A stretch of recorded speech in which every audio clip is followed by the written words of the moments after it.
anytime I can buy a stock with a high single-digit dividend yield, get inflation-beating dividend growth out of it, have it be a defensive and durable business model with a high-quality investment-grade balance sheet and management that I trust, I'm very, very interested in potentially buying it. And so today I'm going to share 3 stocks that would be on my A team here for 2025 that meet those categories.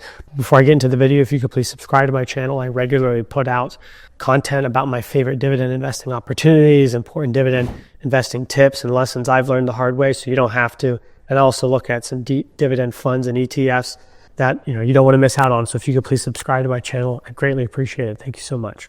Okay, so the first one I'm going to talk about is my favorite. I've talked about it a lot on this channel. It's Enterprise Products Partners.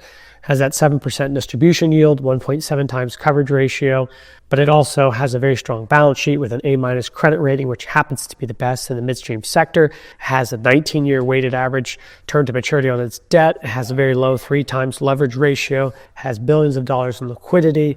What's that to like about the balance sheet? And then you go on to say that, okay, insiders actually own 1/3 of the equity in EPD, making it very shareholder friendly. And then you go on to look at the business model, which is well diversified across the midstream energy infrastructure value chain. They get a wide moat rating from the likes of Morningstar for the strength of their business model. They've generated 10% plus returns on invested capital every year for the past many years, including through the COVID-19 crash, including through the 2018 market crash for energy, etc. On top of that, they've grown their distribution for over a quarter century every year in a row, whereas many of their peers like Energy Transfer have had to slash, or even Kinder Morgan had to slash their distributions during those periods of time. They've been a very stable grower and compounder, all while maintaining a very strong balance sheet. That speaks highly of management's prudence on behalf of investors. On top of that, the growth profile remains quite strong with an expected 5% plus CAGR for both distributable cash flow per unit and distributions per unit for the foreseeable future. And in fact, in a few years, they're going to be through a really strong recent growth investment profile. And those projects are going to be coming online even as their CapEx comes down. And at that point, I expect to see distribution growth accelerate. That's probably going to be sometime in the 2026 timeframe. And so either distribution growth is going to accelerate, they're going to pay out a huge special distribution, buybacks are going to accelerate, or some combination of those 3, or maybe another big acquisition will take place. But regardless, I expect significant value for investors to be unlocked at that point. And meanwhile, it's already an attractive valuation with an EV to EBITDA below 10, despite historical trading at over a 12% EV to EBITDA, and many peers currently trading in that range. You got a 7% yield with a steady growth. So even without that catalyst, you're still looking at a mid-teens average rate of return, but potential catalysts are going to push it even higher here over the next few years. Okay, before I get to the second opportunity, if you could please give this video a like, it would greatly aid in its distribution and help make these videos more worthwhile for me. Thank you so much. Okay, so the second one I really like, I actually like almost as much as EPD, maybe even more in some respects right now. That's MPLX. Again, it's another midstream infrastructure company. Its parent is Marathon Petroleum, so you got MP, and then LX is for the logistics side of it. And so it's a infrastructure business that services primarily Marathon Petroleum Corporation. Now, what's so great about MPLX? Well, like EPD, it has a very consistent distribution growth profile over the years, including through the COVID crash, including through the 2018 energy crisis. It has a BBB credit rating, so not quite as good as EPD's. Its leverage ratio is a little bit higher at about 3.4 times, but still very reasonable. Management sees its upper limit as about 4 times. Credit rating is still solid, well-laddered debt maturities, significant liquidity, so no troubles there on the balance sheet side. The distribution is also well covered, about 1.5 times by distributable cash flow.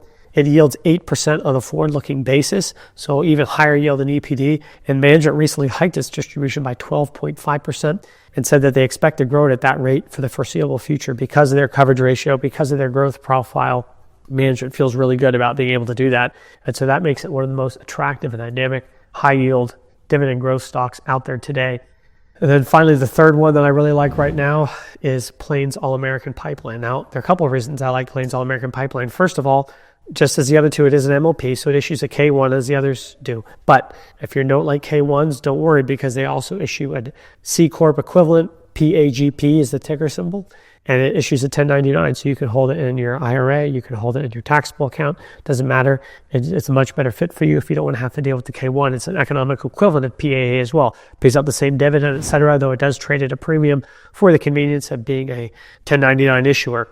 Also, management has emphasized that they don't expect their dividends to be taxable for many years to come on PAGP, that they think it's going to be mainly return on capital qualification, so you get the best of both worlds on that front.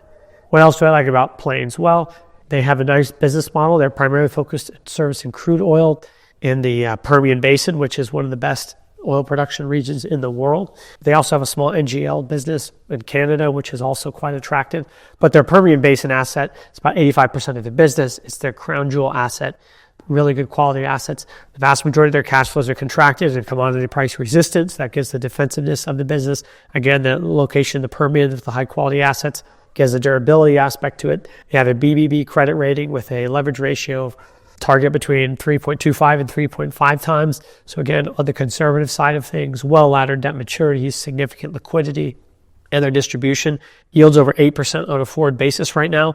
And management is forecasting for a double-digit annualized distribution growth rate for the foreseeable future. Wells Fargo analysts recently put out that guidance as well for their distribution. And so again, like MPLX, is a very dynamic combination of current yield and growth.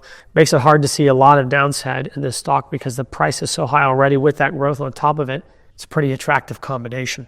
So there you have it. You have EPE, MPLX, and PAA or PAGP, depending on which one you want.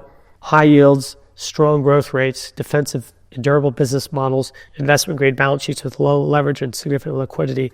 It's a dividend lover's dream between these three stocks, and there are many others like them, but these are three of some of the best right now out there. So again, if you like this video, let me know in the comments below, give it a like, subscribe to my channel, let me know what you think about these three stocks, or if there are others that you like even more. Thank you so much. See you next time.